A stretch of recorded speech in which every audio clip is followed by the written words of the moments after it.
here's Brody Brazil. So as this video is being published, today is a huge one for Tropicana Field and the city of St. Petersburg. The city council there is going to vote whether or not to approve $20-something million to repair the roof at Tropicana Field that obviously got ripped off back in October with Hurricane Milton. Now, the approval here, again, is just for the roof. Now, that is the most important part. Like, you need to start there before you can fix anything inside, but all the other internal repairs are going to be voted on separately. This is a vote just to approve putting a roof back on Tropicana Field. That being established, yesterday, local media from Tampa and St. Pete, they got the opportunity for the first time to go back to the Trop and go inside the building to see how it looks and to see how things are shaping up as of today. Here's starting off some of their coverage. Tomorrow morning, St. Pete council members will vote on whether to spend tens of millions of dollars to fix the roof of Tropicana Field. And tonight we're getting a look inside the stadium for the first time since the storm. Isn't that what I just said? This is 10 Tampa Bay at 6. I'm Dave Wagner. And I'm Courtney Robinson. And I'm Brody Brazil. Oh, sorry. The funding vote was postponed until after the deadline for a new stadium deal came and went on Monday. This evening, the focus is on fixing the current stadium. 10 Tampa Bay's Eric Glasser is there live right now. Eric, the city gave us a rare opportunity to go inside the Trop to show it. Wait a second. There's a bunch of holes there. Water could still get through. What's the point of that tarp? Just saying, right? What's been fixed so far and what's to come? Yes, Dave, and if you think the Tropicana Field looks strange from the outside, wait until you see it on the inside. It is eerie. And I want to stop right there. For people that have been coming to this facility for years and decades now, all they've ever known is that it's an indoor building. So when people like this walk in and see that it is outdoors, I mean, imagine going to your favorite indoor whatever, and then all of a sudden one day it's an outdoor whatever. It has to be a shock to the system. And I understand why it's eerie. Totally empty, probably looks untouched since the end of last baseball season, and here they are now. It is surreal. There you go. And it is clear that it is going to take a huge effort to get it fixed. That's another important part of all this. It's not just putting the roof back on, it's all the guts. It's everything else inside. Stepping onto the turfless outfield of Tropicana Field is like stepping into a skeleton. Its bones exposed, its body bandaged and bruised. If you look around, you'll see some of the waterproofing that's been done. Look at how many mics are on that gentleman right there. Those are, by the way, the different local TV stations. They don't want to just share a mic. They can't share one mic, so they got to pepper this person with 1, 2, 3, 4. I think I see 6 lavalier mics there.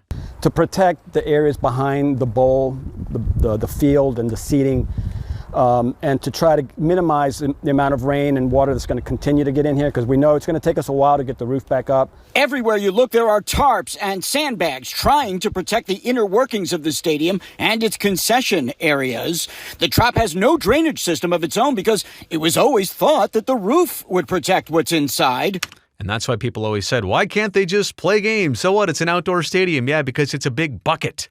There are no holes in it. There's no vents. There's no place for it to drain. It just water sits in that bucket and it seeps to a bunch of other places. By the way, look at even like all the lights have like garbage bags wrapped around them and taped around them. They had to do a lot of protection here for all the internals of this building. None of the electronics were ever meant to be exposed to the elements. Some of the signs and scoreboards can withstand the elements, but a lot of other stuff can't. Any of the drive. It's like I didn't know that was coming, but it's like I did. Wall, flooring, carpeting, the field netting. Like the netting wasn't necessarily damaged, but it did get rained on. So for safety's sake, all of the backstop netting will be replaced. Dugouts will be refinished, all of those things. Pumps have been placed in areas where water has been collecting, knowing the weather will only become more challenging. I mean, that just looks so challenging. Yeah, like that's a great word. I mean, that you're up against it every time it's going to rain, and every time that water gets into that place, they need to vacuum it all out. The plan is to use a similar but stronger material for the roof. Once in place, the rest of the project can then be completed with the goal of the Rays playing ball here once again next season. And you know what? It's interesting. Like, you're going to repair this. The Rays have a lease for 3 more baseball seasons, so it'd be 26, 27, 28 at this point. Like, the lease gets pushed back. It doesn't end a year early anymore. It goes on an additional year for this year that they're missing. But you wonder, like, even if they really do go back to the Trop next year, how many more years are they going to play there? They've been pushing for a new stadium, but that seems like a real big challenge, an uphill battle that maybe the Rays can't win to get a new stadium. Could they play here for like 7 more years? And would the stadium stand for 7 more years? Would they have other events here? Basically, is it worth it to pump in like $60-70 million to fix this place up for like 3 more years? I'm not going to predict that, yes, we will be done and they will be back in here. But by getting started when we start, it builds us the leeway and the opportunity to get it done in time. So it sounds like, again, they have to start doing this right away because they have no chance of being on time if they don't at least start the roof right now, because everything else can follow afterwards. They have to get this thing covered up. Tomorrow's vote is specifically for that $22.5 million to repair and replace the roof. Right. That's it. Which I said before, and this is an important point to keep reminding you of, the approvals. I mean, it was supposed to be about a $60 million, $57 million total repairs, what they estimated. Could have gone up since then, but 20-something million just for the roof. Even if that takes place, right. We didn't get an exact number, right. But estimates are that it would cost at least that much to repair and replace everything else that still needs to be fixed inside. Reporting live at the Trop, Eric Glasser, 10 Tampa Bay. Eric, good report, buddy. Appreciate that. All right, let's get some coverage from the Fox affiliate. Getting our first detailed look at the inside of Tropicana Field without its roof. Tomorrow's St. Pete City Councilors are scheduled to vote on spending nearly $23 million to repair the stadium so the Rays can eventually play baseball there once again. Yeah, Fox 13's Evan Axelbank shows us what the Trop looks like inside now, or at least it's outside because there's no real outside inside. Well, here's what baseball fans can expect to be there when they see it. What we saw inside would be heartbreaking to any Rays fan who has special memories of the Trop.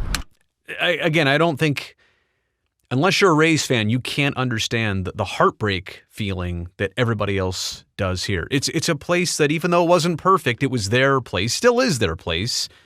They've had memories there. They've been going there for decades, and to see it it's almost like maybe visiting your friend in the hospital. Like, it needs some help. The roof is gone, the walls are damaged, but the city says it hopes to have it all fixed by the beginning of next season. Whether the Trop was everything to you or underwhelming. And by the way, the reason they had to rip the turf off is because water was getting under there and the potential of mold and things growing under the turf. It was never meant to be like that. Let me rewind it here. All that is basically the concrete floor of Tropicana Field. That is what's underneath the artificial turf. It's now just plain unfit. Without a roof, it's sunny, but sad. City of St. Pete staffers invited media for a walkthrough the day before they go to city councilors to ask for $22.7 million to put the roof back on. And now you see why media was invited out here, because if the city council is going to act on this, they want the opportunity for the public to see what exactly is going on here. It's a bad look, right, to keep everybody out, to not show them this and then vote on it. Here's a look at it. Here's what we're going to approve. We're just going to put the roof on for now. We'll fix everything and approve everything else down the road later. But yeah, this seems like it's a pretty important thing. I think the one thing you worry about is just the Rays' instability. Like, are they really not moving out of town? Are they definitely not going to Orlando? Are you going to approve even $20 million, even just to put the roof back on? Maybe that's why the city council is doing this in phases, because they want to kind of drag it out over time to see what the Rays are actually going to commit to. I mean, the Rays said they want to go back to the Trop for next year, but what about the other years? Both sides are obligated to this lease, which has 3 more baseball seasons, 26, 7, and 28. So again, maybe that's why, though, the city council is taking their time on this.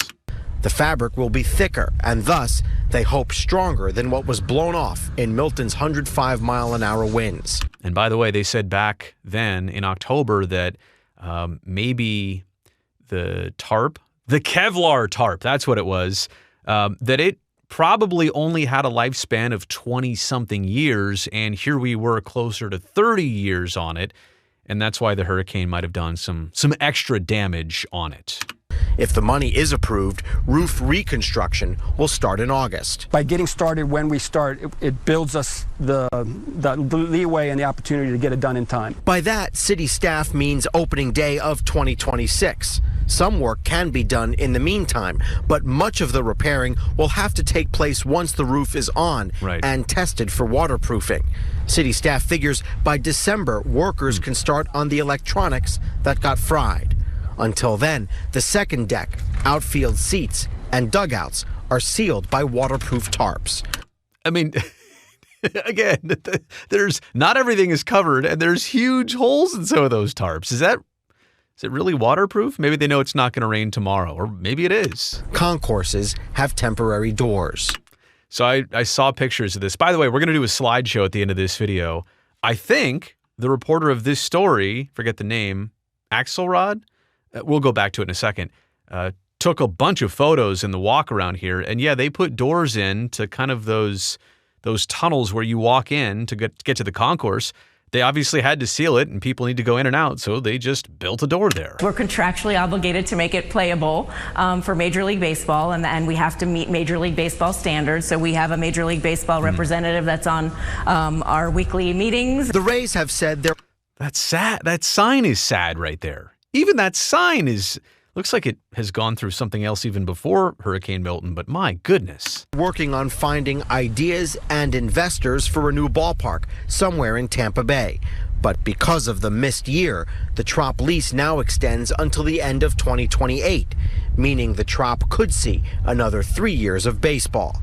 The roof will be fixed, one panel at a time. I mean, it could see 3 more years of baseball. It's obligated by both sides. City of St. Pete is obligated to fix this, and the Rays are obligated to play 3 more years of baseball there. It is that simple on paper. I'm not going to predict, that we're going to do a job without, possible changes. That happens in all complex, large jobs. But we've got enough contingency, I feel, to address any of those issues that might come up. The city of St. Pete is hoping that FEMA will reimburse the city for some of the cost of the repairs to Tropicana Field. Tomorrow morning, city councilors in St. Pete will be meeting to approve the funds for the roof repair. Evan Axelbank, Fox 13 News.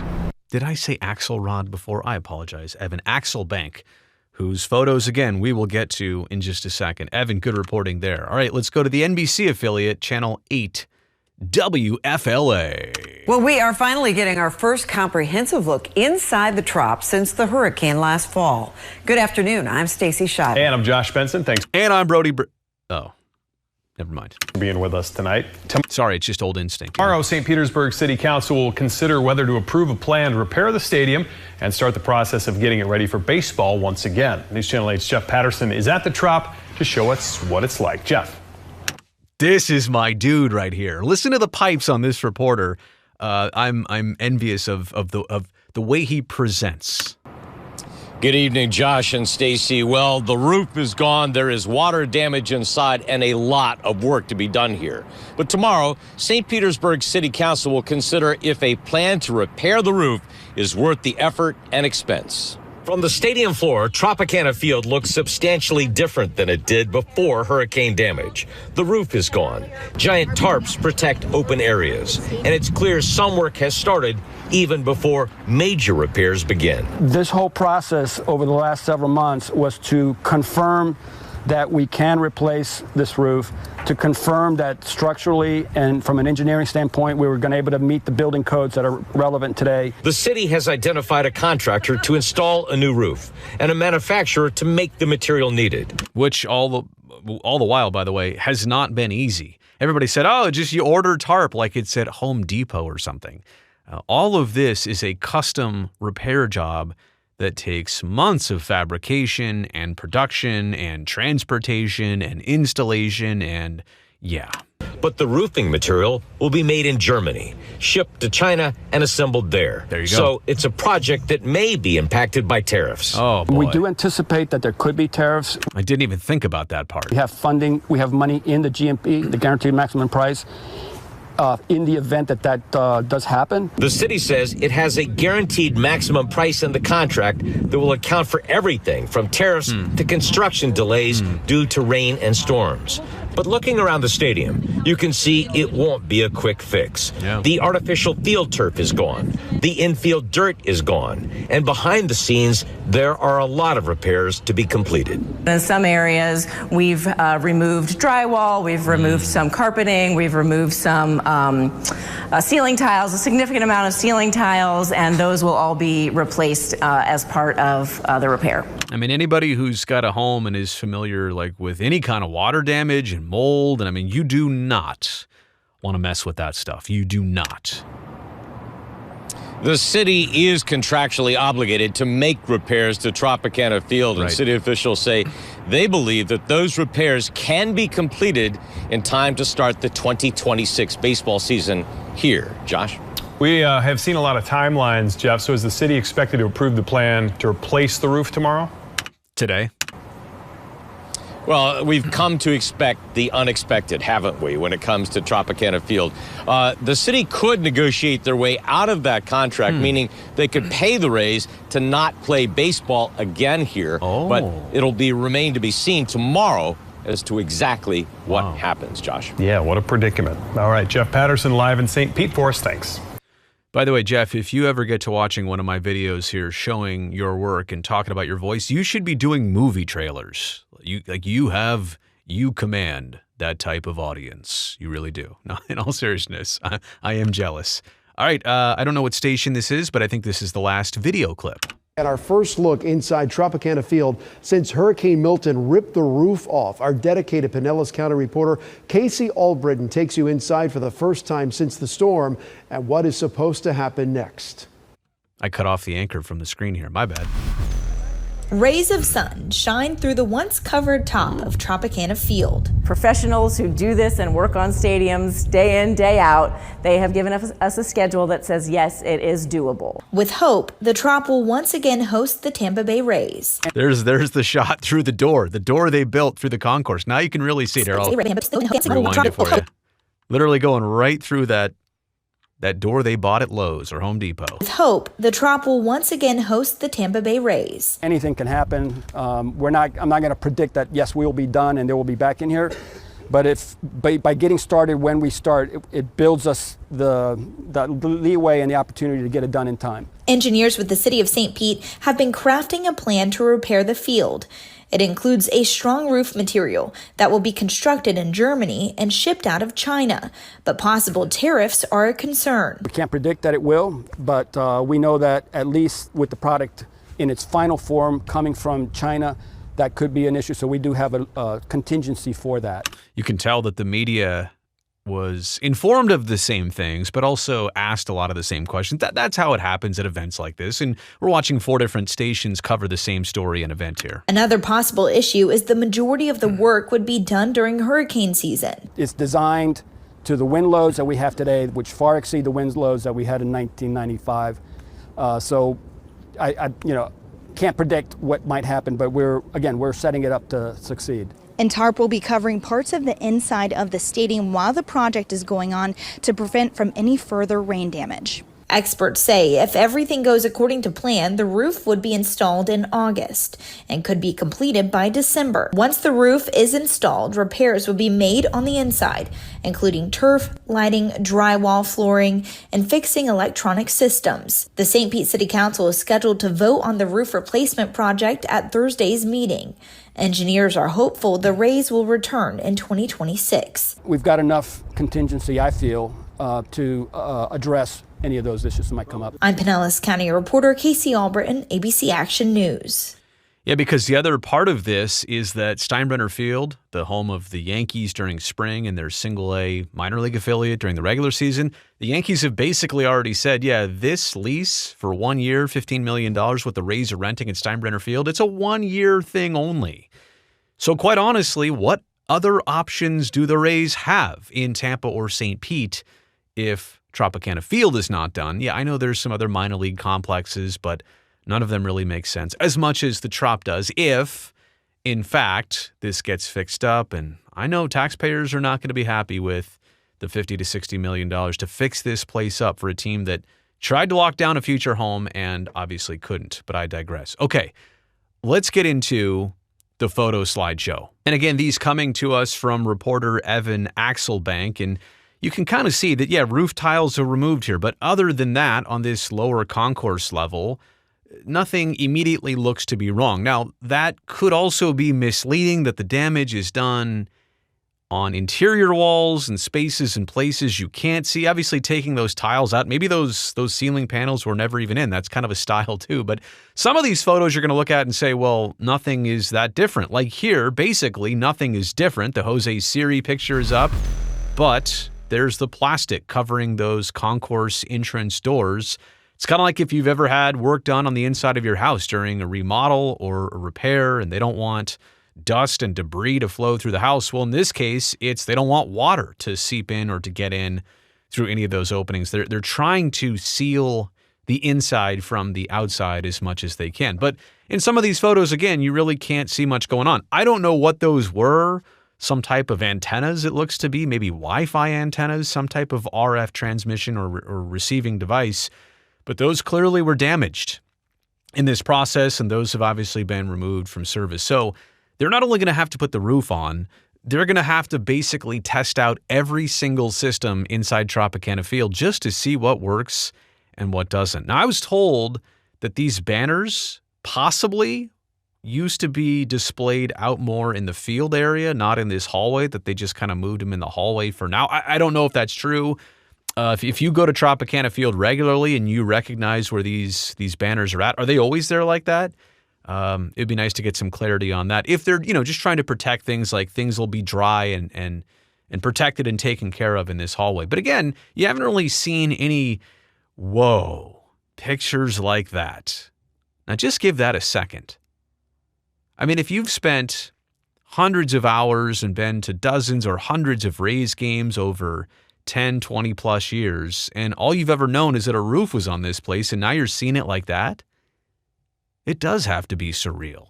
I mean, even for me, I've actually never been to the Trop, but looking at it like this and seeing everything I've always seen and now seeing this, it kind of gives you a whole different perspective on just the damage that was done and the magnitude of what has to happen next. And putting a roof back on, a tarp back on, the Kevlar tarp, I bet you it's a lot harder than you think, all things considered. There's the outfield wall. I saw some sandbags earlier. It looks like all those bleacher seats are protected. It's interesting what is protected and what is not. Like right there to the right of the photo in the right field foul pole there, those seats are fully exposed. There's a lot of things that are fully exposed, but some of those seats, like, they decided to cover first. Makes you wonder why. Makes you wonder what's under there, and hopefully there's a very specific plan to this. Again, more things covered in the outfield, but not everything entirely covered. There are some of the sandbags, and maybe they're just not anticipating a lot of rain in the near future. Maybe the springtime is less of a rainy season, but we know come summertime, and there are storms, that the water and the precipitation, it's going to start getting going here in Florida.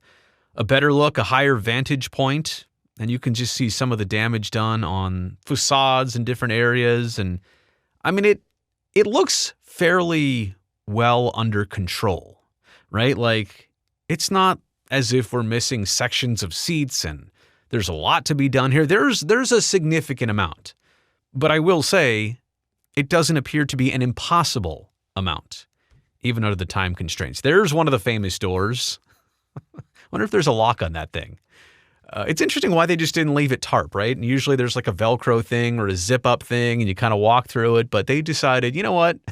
The heck with it. We're going to put a full-on door here on this entrance to the concourse. You look at this, it almost reminds me of like an abandoned mall. It really does. You can see there to the right of the photo on my side of the screen here that there are some signs and large screen TVs that are plasticed up and covered up. And so it looks like everything in there is manageable, like it's already mitigated. And I don't see a ton of like water damage. Yeah, there are some ceiling panels missing. Those aren't that expensive. That stuff can be replaced super quick. In fact, that's why they do ceiling panels like that. But how about above it? Like, what was dripping through that to get to the ceiling panels? You know what I'm saying? There's a lot of things when you start cutting open walls and taking ceilings apart. You find a lot of things, and I certainly hope that it's that easy for this process, that they don't find a lot of things that require more work. The batting cages, obviously you can see under the seats there. Somebody said, well, wait, it kind of looks like things were just abandoned, like everybody was hitting one day, then the storm happened, and they just left the baseballs there and dropped everything and left.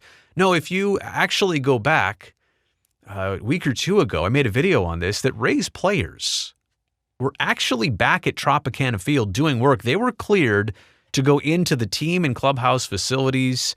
I think there's an indoor pitching area, pitching mound. There's also obviously this batting cage. They were allowed back, a handful of players. Yeah, which is crazy. So that's what you're seeing here, the baseballs they left from, I don't know, right before spring training. But it's also weird that they just left those baseballs there. They may not get used again until 2026. Kind of an eerie sight. And I think this is the last photo from Evan, which I really appreciate you posting these on Twitter. Hopefully you don't mind me sharing them as well as your work on television today with that piece. But yeah, that's just kind of an eerie thing right there. The shadow of the bones of the structure on the field and the outline of the infield. There's no dirt on it. There's no artificial turf. And yeah, you can see how thick the dirt is there. And then the turf probably goes up another couple inches. They must put some kind of padding below the actual turf to separate it from the concrete. Anyway, that's it for this video. Hopefully you enjoyed that coverage. And again, today is a big one for the city of St. Petersburg. We're going to find out what they approve, how this deal is going to go, what the vote's going to be. This is not the full $60 million being approved. And yeah, I do think that they expect like FEMA to kick in $15-20 million. Maybe their own insurance is going to cover $20 million. But this is the first 20-something million to at least get the roof back on the place. That is a start. To me, that makes a lot of sense, even if you don't agree with covering it entirely in public funding. I'm not gonna go against you there, but at least to do this part of it here and now, it does seem like the prudent thing to do. All right, that's the end of this video. Thanks for checking in. Thumbs up down below greatly helps me, this video, and this channel. And one more thing, make sure you go down there and also hit that subscribe button. That way I can definitely see you back here next time.